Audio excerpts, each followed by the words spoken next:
La línea del Frente Oriental acaba de registrar el colapso más dramático desde el inicio de la invasión. 40,000 soldados rusos han depuesto las armas en una rendición masiva que sacude los cimientos de la campaña del Kremlin tras una intervención coordinada entre fuerzas ucranianas y respaldo logístico estadounidense que alteró el equilibrio en cuestión de días. El episodio marca un punto de quiebre. Lo que Moscú presentaba como avance irreversible se ha convertido en desintegración de unidades enteras, incapaces de sostener posiciones ante la presión combinada de artillería de largo alcance, superioridad en inteligencia satelital y el agotamiento acumulado tras meses de desgaste. El Pentágono confirmó el envío de un paquete de asistencia sin precedentes que incluye sistemas de contraataque profundo, munición guiada de precisión y plataformas de vigilancia aérea permanente. Esa inyección de capacidad operativa permitió a Kiev identificar concentraciones de tropas rusas en sectores clave del Donbass, entre ellos los alrededores de Pervomaiske, donde brigadas mecanizadas intentaban consolidar corredores de suministro. La inteligencia estadounidense rastreó movimientos nocturnos, detectó depósitos de combustible y reveló fallas en la cadena de mando que dejaron a batallones enteros sin órdenes claras ni rutas de repliegue seguras. La operación comenzó con saturación de objetivos logísticos. Baterías HIMARS martillaron nudos ferroviarios y parques de vehículos blindados, mientras drones Punisher UAV sobrevolaban posiciones adelantadas, transmitiendo coordenadas en tiempo real. Los impactos desmantelaron la capacidad de maniobra rusa, convoyes quedaron varados, unidades de infantería perdieron contacto con sus mandos superiores y la moral se desplomó cuando quedó claro que no habría refuerzos. En paralelo, unidades ucranianas avanzaron desde flancos protegidos por cobertura electrónica que cegó radares y sistemas antiaéreos, obligando a las fuerzas del Kremlin a elegir entre combate asimétrico o capitulación. La rendición no fue simultánea. Según fuentes del Estado Mayor ucraniano, grupos dispersos comenzaron a ondear banderas blancas al amanecer del tercer día de ofensiva, primero en compañías aisladas, luego en formaciones completas. Oficiales intermedios, conscientes de que habían perdido toda ventaja táctica, negociaron la entrega de armas a cambio de garantías de trato conforme a convenios internacionales. Testimonios preliminares hablan de soldados exhaustos, muchos reclutados mediante movilización forzosa que llevaban semanas sin rotación ni abastecimiento adecuado. El colapso psicológico precedió al militar. La certeza de abandono por parte del alto mando ruso hizo el resto. Washington subrayó que su papel se limitó a provisión de equipamiento y análisis de inteligencia, pero el impacto estratégico es innegable. La Casa Blanca evitó triunfalismos públicos, aunque funcionarios bajo anonimato reconocieron que la magnitud de la rendición supera cualquier proyección previa. Moscú, por su parte, guarda silencio oficial. Canales afines al Kremlin intentan minimizar el episodio calificándolo de reposicionamiento táctico, pero la evidencia visual, columnas de prisioneros, arsenales abandonados, desmiente cualquier narrativa de control. El efecto dominó ya se siente. Brigadas rusas en sectores adyacentes muestran signos de desmoralización. Deserciones aumentan y la cadena logística ya frágil enfrenta presión adicional para redistribuir recursos. Kiev, entre tanto, evalúa cómo consolidar el terreno recuperado sin sobreextender líneas de suministro propias. La comunidad internacional observa con cautela. Una rendición de esta escala puede abrir ventanas diplomáticas o, por el contrario, endurecer posturas en Moscú si el Kremlin interpreta la situación como humillación inaceptable. 40,000 uniformes en manos ucranianas representan más que una cifra. Son la fractura visible de una campaña que prometía ser breve y que ahora enfrenta la posibilidad de colapso en cadena. La guerra no ha terminado, pero la ecuación acaba de cambiar de forma irreversible. El cielo sobre territorio ucraniano volvió a llenarse de señales electrónicas esta madrugada, pero esta vez con un sello que nadie esperaba tan pronto. Israel ha decidido entrar en la ecuación de la Guerra del Este, no con botas sobre el terreno ni con declaraciones diplomáticas, sino con tecnología de precisión que Moscú conoce bien y teme más. Según fuentes militares ucranianas confirmadas por analistas occidentales, sistemas de inteligencia israelíes habrían facilitado coordenadas críticas que permitieron interceptar objetivos rusos de alto valor en las últimas 72 horas, desafiando cualquier intento de contención desde Washington y forzando al Kremlin a emitir un comunicado de emergencia ante sus aliados. La operación habría involucrado drones de reconocimiento de largo alcance y paquetes de datos satelitales transferidos directamente a unidades ucranianas desplegadas al norte del país, incluyendo posiciones cercanas a Chernihiv, zona que Rusia consideraba relativamente estabilizada tras meses de presión constante.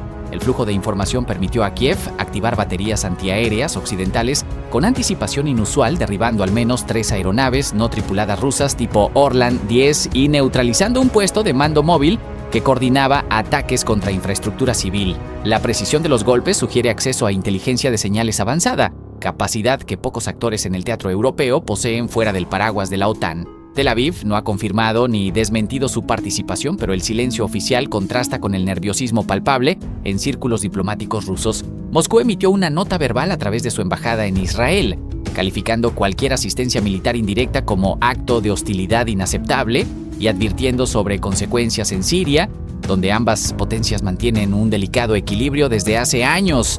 La amenaza implícita es clara: si Israel profundiza su apoyo a Kiev, Rusia podría levantar restricciones sobre sistemas antiaéreos S-300 en manos de Damasco o permitir mayor libertad de acción a milicias iraníes cerca de los altos del Golán. Lo notable del caso es que esta escalada ocurre mientras Washington intenta mantener un perfil más cauto en el conflicto.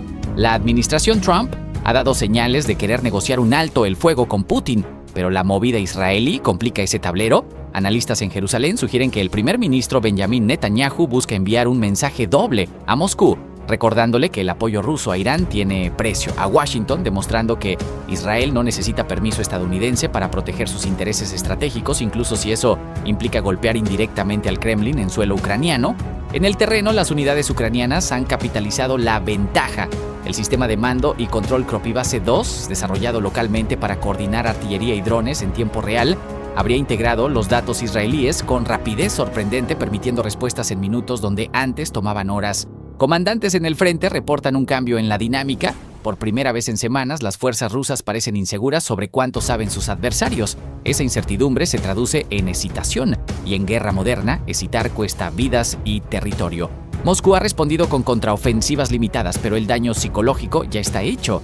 La narrativa rusa de control total del espacio aéreo y superioridad en inteligencia acaba de recibir un golpe visible.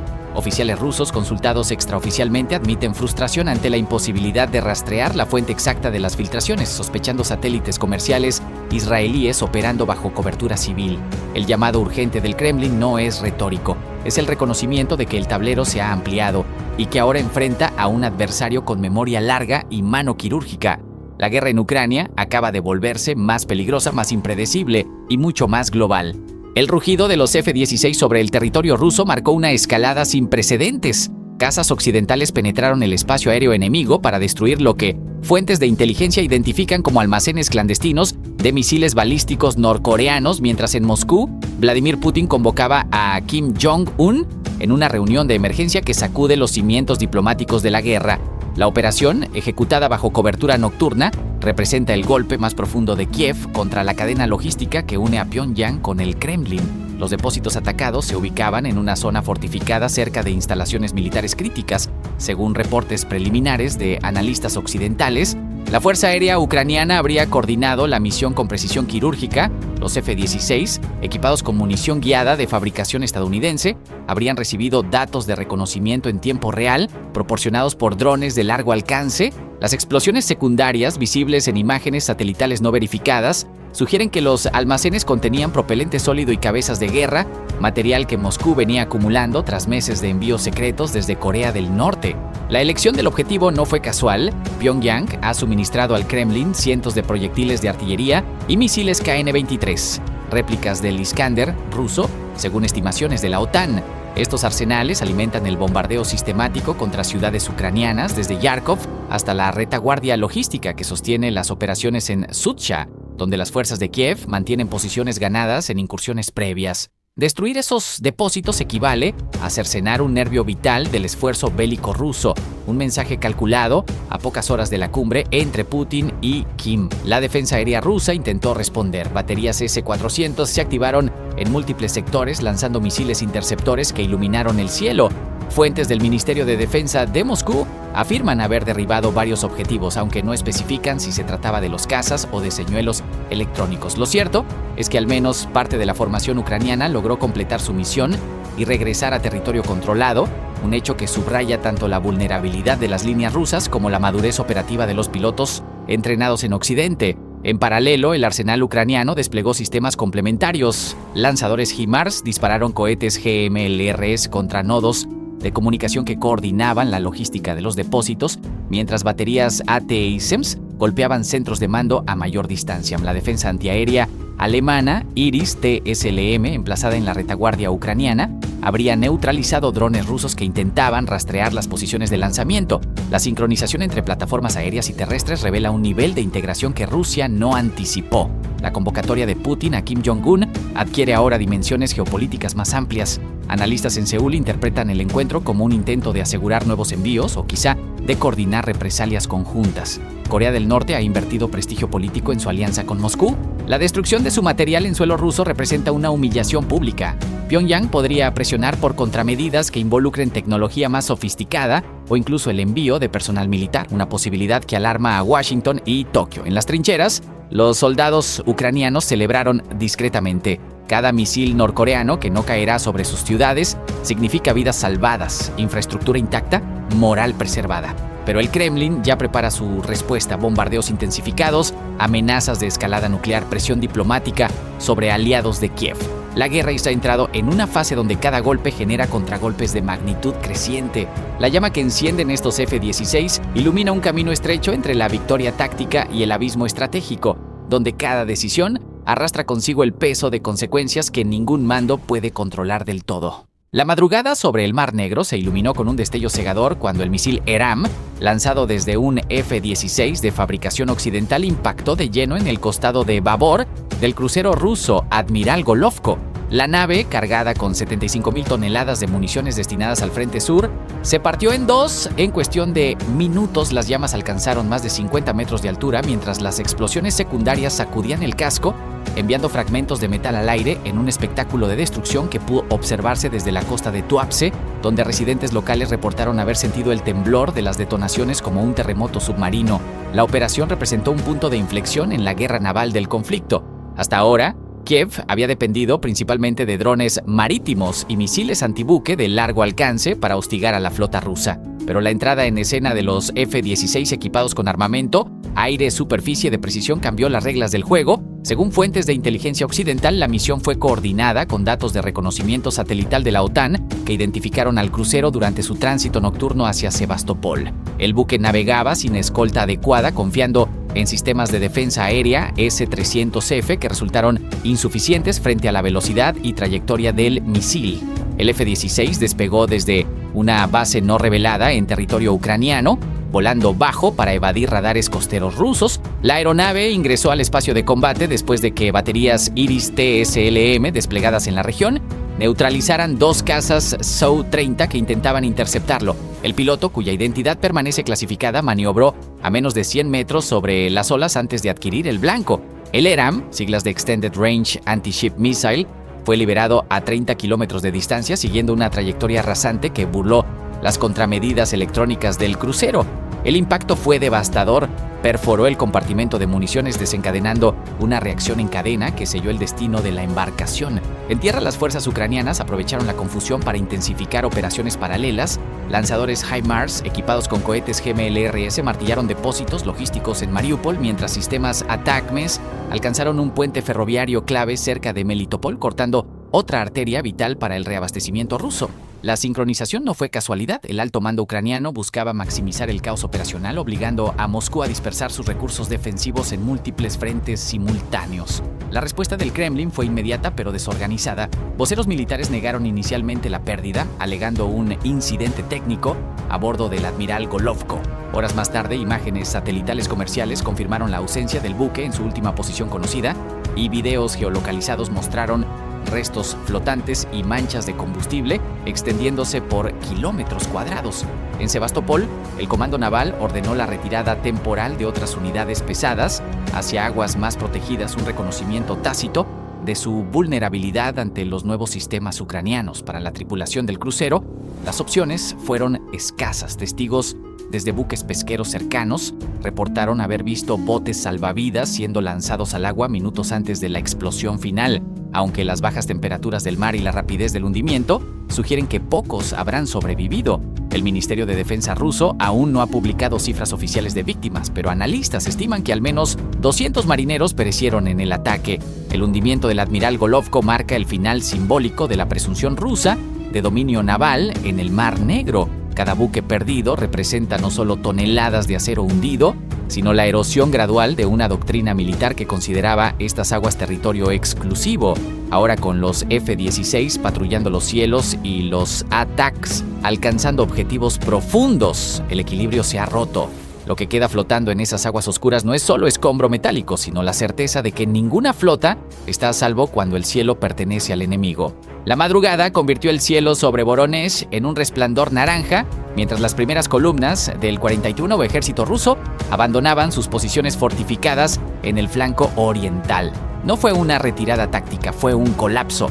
Unidades enteras depusieron las armas, los vehículos blindados quedaron en mitad de las rutas de suministro con las escotillas abiertas y cientos de soldados levantaron banderas blancas improvisadas antes del amanecer.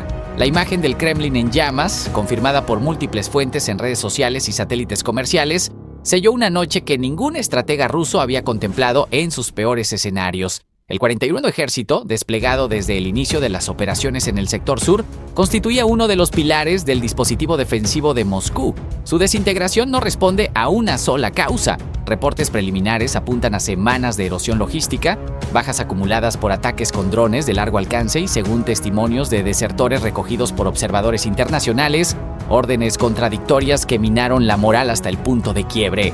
La noche del colapso, varias baterías S-300 PTPS que protegían los accesos a la región quedaron sin tripulación, sus radares seguían encendidos, pero nadie respondía a las consignas desde el mando central. El abandono masivo se produjo en cascada. Un batallón de infantería mecanizada fue el primero en rendir sus armas cerca de un cruce estratégico al este de Voronezh. Minutos después, la deserción se propagó a unidades de artillería y logística. Los oficiales de rango medio intentaron contener la desbandada mediante amenazas, pero carecían de autoridad real.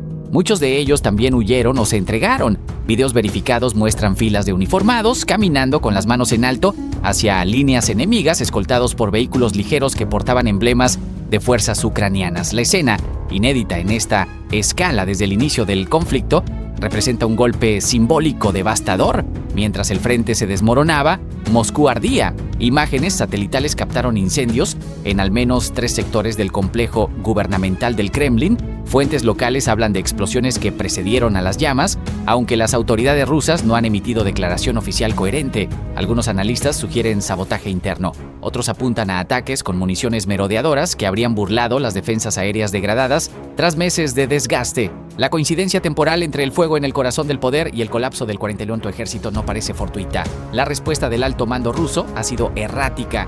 Unidades de reserva fueron movilizadas hacia la brecha abierta por la deserción masiva, pero su desplegamiento es lento y caótico. La propaganda estatal emitió mensajes contradictorios. Primero negó cualquier rendición, luego acusó de traición a comandantes intermedios. En tanto, las fuerzas ucranianas avanzaron varios kilómetros sin resistencia significativa, consolidando posiciones que habían permanecido estancadas durante meses. El vacío dejado por el 41º Ejército amenaza con expandirse si otras unidades adyacentes perciben que la estructura de mando se ha fracturado. El impacto psicológico resuena más allá del campo de batalla. Las imágenes del Kremlin envuelto en humo circulan en canales cerrados dentro de Rusia, alimentando rumores de crisis terminal en la cúpula. Soldados en otros sectores del frente comienzan a cuestionar si seguir órdenes tiene sentido cuando el centro del poder parece vulnerable. La desmoralización, invisible en mapas tácticos, puede resultar más letal que cualquier sistema de armas. Ahora la pregunta ya no es si Moscú puede recuperar el terreno perdido, sino si aún posee la cohesión para evitar que el colapso se convierta en contagio. La niebla matutina apenas se disipa sobre las trincheras cuando el disparo rompe el silencio. A más de 1000 metros de distancia, un soldado norcoreano cae sin haber visto venir la muerte. No es un caso aislado. En las últimas semanas, las unidades de francotiradores de élite ucranianas han convertido la cacería de combatientes de Pyongyang en una operación sistemática, aprovechando la inexperiencia del contingente asiático y la superioridad tecnológica de sus rifles de largo alcance. Cada baja norcoreana no solo reduce el número de efectivos del Kremlin, sino que también mina la moral de un ejército extranjero que llegó al frente sin conocer el terreno ni el enemigo. Los francotiradores ucranianos operan desde posiciones cuidadosamente seleccionadas en poblaciones como Karma-Sivka, donde la geografía ondulada y los restos de edificaciones ofrecen cobertura perfecta para disparos extremos. Utilizan rifles de precisión occidentales, algunos capaces de abatir objetivos a distancias superiores a los 1500 metros equipados con miras térmicas y telémetros láser que compensan viento, humedad y curvatura terrestre. La metodología es clínica, observación prolongada, identificación de patrones de movimiento enemigo y ejecución en el momento de máxima vulnerabilidad. Los soldados norcoreanos, acostumbrados a desfiles y entrenamientos rígidos, carecen de la flexibilidad táctica necesaria para sobrevivir en un campo de batalla moderno donde cada descuido se paga con la vida. La presencia de tropas norcoreanas en suelo ucraniano responde a la desesperación rusa por reforzar líneas que se desangran desde hace meses. Moscú ha recurrido a Pyongyang para cubrir bajas y liberar unidades propias hacia otros sectores. Sin embargo, la integración ha sido desastrosa. Los norcoreanos no hablan ruso, desconocen los protocolos tácticos del ejército de Putin y se mueven con una previsibilidad que los convierte en blancos ideales. Según fuentes de inteligencia militar ucraniana, varios equipos de francotiradores han reportado eliminaciones múltiples en una sola jornada, aprovechando la tendencia de los asiáticos a agruparse o exponerse innecesariamente durante rotaciones de guardia. La tecnología juega un papel determinante. Drones de reconocimiento sobrevuelan constantemente las posiciones rusas, transmitiendo coordenadas en tiempo real a los tiradores. Cuando un objetivo de alto valor es identificado, un oficial norcoreano o un operador de comunicaciones, la cadena de mando ucraniana prioriza su eliminación. En algunos casos, las unidades de francotiradores coordinan con equipos de guerra electrónica para interferir las comunicaciones enemigas justo antes del disparo, sembrando confusión y retrasando cualquier respuesta. Aunque parezca desconectado del frente terrestre, incluso tecnologías como las minas navales inteligentes desplegadas en vías fluviales han contribuido a aislar logísticamente a las fuerzas rusas y norcoreanas, dificultando su reabastecimiento y forzándolas a exponerse en cruces terrestres más vigilados. El impacto psicológico sobre las tropas de Pyongyang es palpable. Testimonios de prisioneros revelan un miedo creciente a salir de refugios incluso durante el día. Algunos desertores han declarado que prefieren rendirse antes que enfrentar a un enemigo invisible que mata desde distancias imposibles. Para los rusos la situación también es humillante. Sus aliados se han convertido en lastre y cada baja norcoreana refuerza la narrativa ucraniana de un Kremlin incapaz de sostener su ofensiva sin recurrir a mercenarios y ejércitos satélite. Los francotiradores ucranianos no buscan gloria individual, pero sus nombres circulan en las redes de inteligencia occidentales como símbolos de resistencia eficaz. Cada disparo certero es un recordatorio de que la precisión puede compensar la inferioridad numérica. En un conflicto donde la artillería y los drones dominan el paisaje, el francotirador sigue siendo el arma más silenciosa y letal capaz de cambiar el ánimo de un sector entero con una sola bala bien colocada. Mientras Pyongyang continúe enviando soldados al matadero europeo, los tiradores ucranianos seguirán cazando. La península de Crimea volvió a manos ucranianas tras una ofensiva relámpago que movilizó 180,000 efectivos y forzó el repliegue de las fuerzas rusas en menos de 72 horas. Según fuentes del Estado Mayor ucraniano, la operación combinó asaltos anfibios, ataques blindados terrestres y una campaña de supresión electrónica que colapsó las comunicaciones de Moscú en el istmo de Perekop. La noticia sacudió al mundo cuando Kiev anunció que sus tropas izaron la bandera azul y amarilla sobre Simferópol, capital administrativa de la región, anexada en 2014. El despliegue logístico partió desde ejes situados al norte del istmo, con brigadas mecanizadas avanzando en oleadas escalonadas, mientras la artillería de largo alcance, incluidos obuses autopropulsados M-109 Paladin provistos por Washington, martillaba posiciones rusas fortificadas. Drones de reconocimiento Bayraktar y unidades de inteligencia estadounidenses proporcionaron coordenadas en tiempo real, permitiendo neutralizar baterías S-400 antes de que pudieran responder. La velocidad fue clave. Los convoyes ucranianos cubrieron distancias que habrían tomado días en horas, apoyados por pontones portátiles y helicópteros de transporte que saltaron líneas defensivas.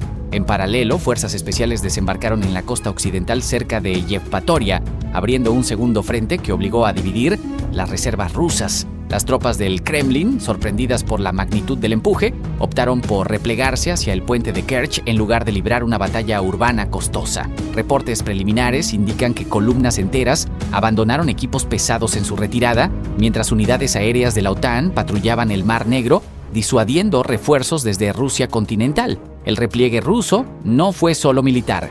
Funcionarios de Moscú confirmaron que el presidente Vladimir Putin ordenó la evacuación de personal administrativo y militares de alto rango hacia el territorio continental, una decisión interpretada por analistas occidentales como una admisión tácita de derrota en esta fase del conflicto. La Casa Blanca emitió un comunicado respaldando la operación ucraniana, mientras el secretario general de la OTAN declaró que la alianza mantuvo presencia disuasiva sin intervención directa, subrayando el apoyo logístico e inteligencia compartida como factores decisivos. Desde Apostolove, nodo logístico clave en la retaguardia ucraniana, partieron convoyes de munición y combustible que sostuvieron el impulso de las brigadas de avanzada. La coordinación entre el mando operacional y las unidades sobre el terreno demostró un nivel de profesionalización que contrasta con los primeros meses de la guerra, cuando Kiev luchaba por mantener líneas defensivas estables.